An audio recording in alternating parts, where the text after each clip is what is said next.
Hello, welcome back everyone in my YouTube channel mister perfect English में। स्वागत है एक बार फिर से आपका हमारे चैनल में। आज की वीडियोस में हम सीखने वाले हैं tense with trick without sign, mean बिना पहचान के। ये वीडियो आपके लिए बहुत इंटरेस्टिंग होने वाली है। इससे पहले मैंने एक वीडियो अपलोड किया था जिसमें हमने सीखा था किसी टेंस के पहचान को कैसे लर्न करेंगे बिना लर्न किए। ठीक है, कैसे टेक्निकली किसी भी टेंस की पहचान को हम बता देंगे कि ये कौन से टेंस है। लेकिन इस वीडियो में हम उससे भी अपडेटेड चीज़ करने वाले हैं। टेंस को ट्रिक के साथ सीखेंगे बिना उसके पहचान के। इसमें आपको पहचान की भी ज़रूरत नहीं पड़ेगी, हेल्पिंग वर्ब की भी ज़रूरत नहीं पड़ेगी और वर्ब की किसी फॉर्म की भी ज़रूरत नहीं पड़ेगी। तो चलिए स्टार्ट करते हैं बिना टाइम वेस्ट किए।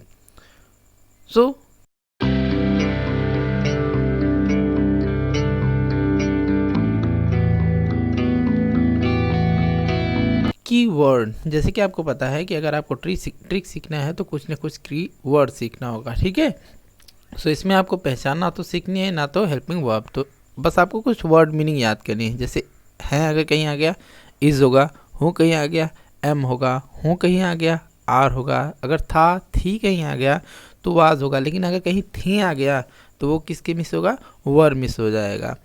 एंड नेक्स्ट गागी अगर आ जाएगा विल, गे के लिए सेल यूज़ करने वाले हैं। और नेक्स्ट अगर हम बात करें होगा अगर आ गया कहीं पे भी सो विल यूज़ करेंगे। एंड चुका है, चुकी है, चुकी हैं आ गया तो हैज़ एंड हैव यूज़ करेंगे। जैसा कि आप जान सकते हैं कि हैज़ हैव मिस होता है, चुका है, चुकी है, चुकी हैं। इसमें आपको एज ए पहचान नहीं याद करना है, केवल वर्ड मीनिंग याद करना है। चुका था, चुकी थी, चुके थे, हैड मिस होता है।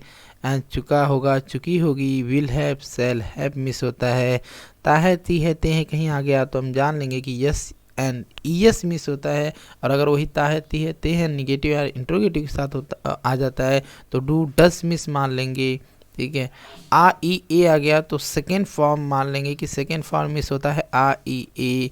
सब मतलब कि इन सभी चीज़ों को आपको एज अ वर्ड मीनिंग याद करना है, ना कि एज अ टेंस की हेल्पिंग वर्ब। तो चलिए यूज़ ऑफ फॉर्म। अब बेसिकली ये तो हमें पता हो गया कि इसके मिस ये होता है, लेकिन आप यूज़ ऑफ फॉर्म के लिए कि कौन से टेंस में हम कौन सा फॉर्म यूज़ करेंगे आपको एक ट्रिक दी जाती है। जैसे कि अगर किसी भी टेंस के लास्ट में रहा आ गया तो उसमें हम आईएनजी फॉर्म बिना सोचे यूज़ कर देंगे। अगर किसी भी टेंस में चुका आ गया तो वर्ब का हम थर्ड फॉर्म यूज़ करने वाले हैं। और टाइम के लिए सिंस एंड फॉर यूज़ करेंगे। ये रही आपकी ट्रिक। अब हम करते हैं प्रैक्टिस। देखिए शॉर्ट में जितनी मैंने स्पेलिंग्स बताइए बस आपको वो याद कर लेना है। और टेक्निकली थोड़ा सा आपको क्या याद कर लेना है कि किसके साथ क्या यूज़ हो रहा है। तो अगर हम इस टेंस की बात करें तो इसमें लास्ट में आया है था। क्या आया है, था। तो जैसे कि मैंने बताया कि था किस में होता है, वाज मिस होता है। था किस में होता है, वाज मिस होता है। एंड रहा के साथ हम आईएनजी लगाते हैं। तो देखिए इस वाले फॉर्मेट में जो हम ये वीडियो पढ़ाने जा रहे हैं, बताने जा रहे हैं, इसमें आपको ना तो पहचान की ज़रूरत होगी ना तो हेल्पिंग वर्ब की ज़रूरत होती। इसमें आपको ज़रूरत होगी केवल और केवल फॉर्मेट की और कुछ वर्ड मीनिंग की, जो मैंने अभी आपको लिखा है। तो फॉर्मेट में हम जानते हैं कि पहले सबसे सब्जेक्ट करते हैं। ठीक है, तो इसमें सब्जेक्ट है अमित, उसके बाद हम तुरंत पीछे आएंगे तो था किस मिस होता है, वाज मिस होता है। एंड आईएनजी लगाएंगे, किस में आईएनजी लगाएंगे, रहा में। और उसके बाद हम लगा देंगे घर। सो हो जाएगा Amit was going to home. ठीक है, ये हो जाएगा आपका ट्रांसलेशन। देखिए इजी तरीके से केवल आपने वर्ड मीनिंग याद किया, ना तो आपको हेल्पिंग वर्ब याद है ना तो आपको पहचान याद है, डायरेक्टली आप उसको ट्रांसलेट कर पा रहे हैं। नेक्स्ट अगर हम बात करें तो सुनीति खाना खा चुकी थी। अगर हम बात करें वहीं पे वर्ड मीनिंग की तो अभी हमने पीछे आपको बताया कि चुकी थी किस मिस होता है, चुकी थी होता है हैड मिस, चुकी थी होता है हैड मिस। तो चलिए सबसे पीछे हम पीछे वाला लिखते हैं सुनीति, पीछे जाएंगे हैड, खाना मतलब eaten food, Suniti had taken या फिर ईटेन फूड। ओके, देखिए कितनी आसानी से हमारा हो जा रहा है।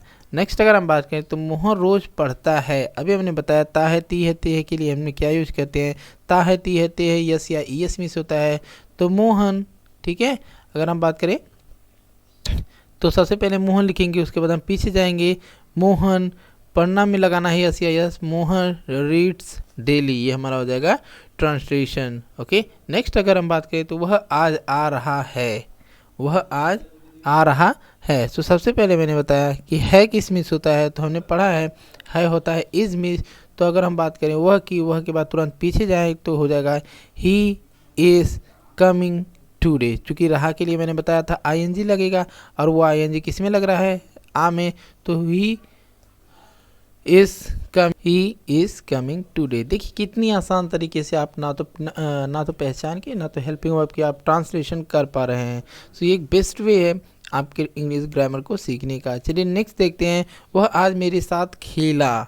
ठीक है, अभी मैंने आपको बताया था कि जब आ ई ए आ जाता है तो आ ई ए के साथ में हम क्या लगाते हैं, वर्ब का थर्ड फॉर्म लगाते हैं और कुछ भी नहीं लगाते हैं। तो यहाँ पे आ है मतलब कि वर्ब का थर्ड फॉर्म है। ही के बाद हो जाएगा खेला, ही प्लेड। ठीक है, साथ किस में होता है, विथ मी टुडे। ठीक है, he played with me today, ये क्या हो जाएगा, इसका ट्रांसलेशन हो जाएगा। देख ध्यान दीजिए क्या है कि केवल हमने वर्ड मीनिंग, कुछ वर्ड मीनिंग याद की थी, ना तो हमें टेंस की पहचान याद है, ना तो हमें हेल्पिंग वर्ब याद है, हम डायरेक्टली उसको क्या ट्रांसलेट कर रहे हैं। केवल वर्ड मीनिंग जो कि मैंने अभी आपको इस वीडियो में बताई थी, वो वर्ड मीनिंग और किसके साथ कौन सी हेल्पिंग वर्ब यूज कर रहे हैं। देखिए वह आज जा चुका होगा। ठीक है, तो अभी मैंने बताया कि चुका होगा किस मिस होता है, चुका होगा विल हैव या शैल हैव मिस होता है। तो सिंगुलर है तो विल हैव लगाएंगे। ही विल हैव जाना। ठीक है, जब मैंने बताया चुका वाले किसी भी में चुका रहेगा तो थर्ड फॉर्म यूज करते हैं, तो हो जाएगा he will have gone today. ठीक है, he will have gone today. Next अगर हम बात करें तो मोनिका मेरे घर आ रही होगी। ठीक है, सो रही होगी। ठीक है, रही होगी, रहा होगा, या फिर हमने होगा होगी के लिए क्या बताया था, विल बी बताया था। तो विल बी मतलब कि वर्ड मीनिंग में हमें बताया कि होगा किस मिस होता है, विल बी मिस होता है। अब हमें ये पता है कि रहा रही रहे के लिए हम आईएनजी फॉर्म लगाते हैं, तो बस काम हो गया। Monica will be coming, ING लगाएंगे किस में लगाएंगे, कम में लगाएंगे। Monica will be coming my home, Monica will be coming my home. देखिए कितनी आसान तरीके से हम कर रहे हैं। सो नेक्स्ट, ये हमारी बातें हो गई इन पॉजिटिव सेंटेंसेस के बारे में। अब हम थोड़ी सी बात कर लेते हैं इंट्रोगेटिव एंड नेगेटिव के रूल्स के बारे में। तो जैसे कि हम फॉर्मेट के बारे में जानते हैं कि फॉर्मेट पॉजिटिव सेंटेंस का होता है, सबसे पहले सब्जेक्ट आता है, वर्ब आता है, ऑब्जेक्ट आता है, जैसे कि हमने पीछे किया। वहीं अगर हम नेगेटिव की बात करें तो सब्जेक्ट के बाद तुरंत वर्ब आता है और वर्ब और ऑब्जेक्ट के बीच में नॉट लगा देते हैं। इंट्रोगेटिव की बात करें तो इंट्रोगेटिव का फॉर्मेट होता है वर्ब, सब्जेक्ट एंड ऑब्जेक्ट होता है। ठीक है, इसमें सबसे पहले वर्ब आता है। सो चलिए प्रैक्टिस सेट करते हैं इस पे एक बार। पहले वह नहीं आ रहा है। सबसे पहले अगर आप फॉर्मेट पे केयर करें तो सबसे पहले सब्जेक्ट होना चाहिए, वर्ब होना चाहिए, नॉट होना चाहिए, उसके बाद ऑब्जेक्ट होना चाहिए। अब हमें सबसे पहले किसी भी टेंस को ट्रांसलेट करने के लिए हमें ये पता होना चाहिए कि उसकी वर्ड मीनिंग, जैसे है किस में होता है, इज, तो बस हो गया हमारा ट्रांसलेशन। ही इज, तुरंत हमने वर्ब के बाद क्या लगाना है, not. He is not coming. ठीक है, ही इज नॉट कमिंग, क्योंकि हमने बताया कि निगेटिव का क्या होता है, सब्जेक्ट होता है, उसके तुरंत बाद आता है वर्ब, उसके तुरंत बाद आता है नॉट और उसके बाद आता है हमारी बची हुई चीज़ें जिनको हम कहते हैं ऑब्जेक्ट। तो ये हमारा हो गया फॉर्मेट। क्लियर। नेक्स्ट की ही इज़ नॉट कमिंग, बस हमें देखिए स्पेलिंग लर्न करना है और कुछ भी नहीं। नेक्स्ट है क्या वह जा चुका था। सबसे पहले हमने स्पेलिंग याद की थी, उसमें चुका था किस मिस होता था, हैड मिस। ध्यान दीजिए चुका था किस मिस होता था, हैड मिस। सो हैड मतलब कि हमारी स्पेलिंग तैयार है, बस हमारा टेंस भी तैयार है। अब सबसे पहले क्या आया, क्या। सो मतलब हमने इंट्रोगेटिव के लिए कहा था सबसे पहले वर्ब आएगा, फिर सब्जेक्ट आएगा, फिर उसके बाद क्या आ जाएगा, ऑब्जेक्ट। ये इंट्रोगेटिव का फॉर्मेट है। सो हमने क्या मीन हैड। ठीक है, हैड। अब सब्जेक्ट हम लिखेंगे हैड ही गॉन। ठीक है, हैड ही गॉन, ये हमारा हो जाएगा ट्रांसलेट। नेक्स्ट हम बात करें क्या वो मुझे परेशान कर रहा है। सो सबसे पहले हम स्पेलिंग पे ध्यान देंगे। तो स्पेलिंग इसकी क्या है, लास्ट में आती है स्पेलिंग है किस में होता है, इज़। अब चूंकि क्या पहले आया है तो इज़ हम पहले लगाएंगे, इज़ ही, तुरंत पीछे जाएंगे।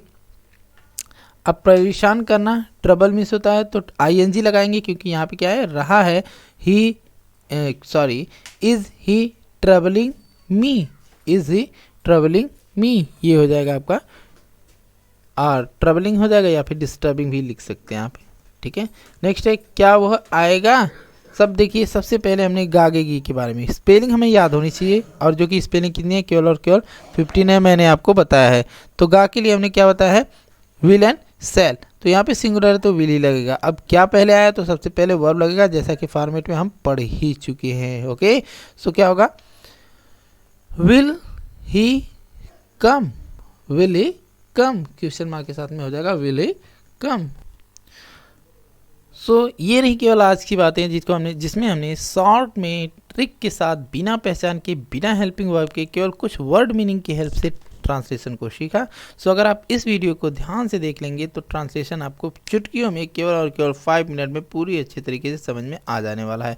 आप कहीं पे भी फेल नहीं होंगे। अगर आपको टेंस को डिटेल में पढ़ना है तो आप हमारे चैनल पे जा सकते हैं, जो लाइव क्लासेस की पोस्टर लगे होंगे, लाइव क्लासेस के थंबनेल लगे होंगे, वहाँ से आप टेंस को बहुत ही डिटेल में पढ़ सकते हैं और बहुत सारा नॉलेज गेन कर सकते हैं। तो आज के लिए इतना ही, थैंक यू एंड हमारे साथ जुड़े रहिए। अगर अब तक आपने हमारे चैनल को सब्सक्राइब नहीं किया है तो सब्सक्राइब कीजिए, लाइक कीजिए और दोस्तों के साथ भी शेयर कीजिए। Okay, thank you.